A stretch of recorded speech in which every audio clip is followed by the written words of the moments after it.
As identified to this point, capitalism calls for the separation of the public sector from the private sector.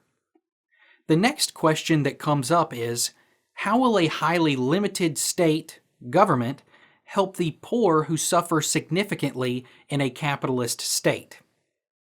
Capitalism is about the efficient and effective utilization of resources. Thus, from the 1940s, the argument of capitalist theorists was that the inequality caused by capitalism is justified if it leads to competition that makes everyone better off. In other words, if capitalism will bring prosperity that can create a better society, then it is justified. It is in this spirit that John Rawls, an American philosopher, presented his theory of justice. He examines the question of what is the fairest society that everyone will be pleased to live in if they could not foresee the race, gender, class, or circumstances within which they would be born into. In this quest, Rawls tries to set an objective standard for the definition of a fair society. And this standard was to be used to distribute resources in the public sector. To this end, Rawls identifies that there are three key elements of an objectively fair society, which the public sector can use to distribute its scarce resources.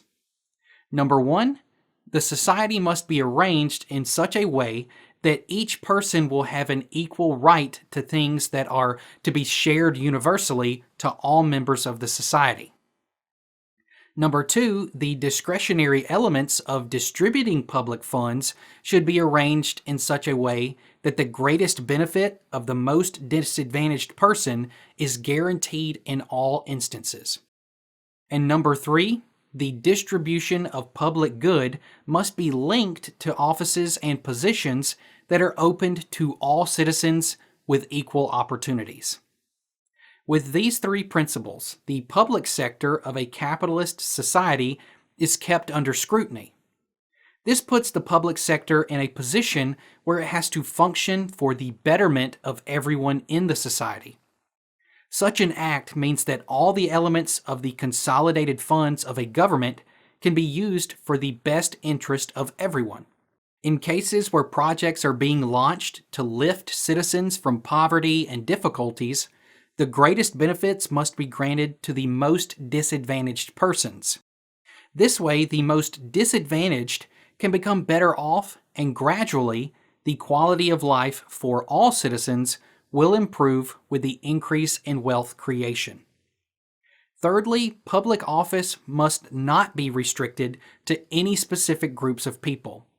They should be opened to all people without unreasonable and harsh limits. This way, the public sector cannot be hijacked by just a few elites who will run the country in their best interest or impose a totalitarian agenda on the people. There must be an opened framework through which anyone and everyone can engage in the political system of the state. In conclusion, the public sector of a capitalist society is required to distribute the public funds in the most efficient and effective manner. This can be achieved objectively by engaging in projects that will help everyone in the most significant ways. In areas where they have to help the poor and underprivileged, the public sector must help those living with the greatest disadvantage so they become better off. Finally, public office must be opened to all, not just a few.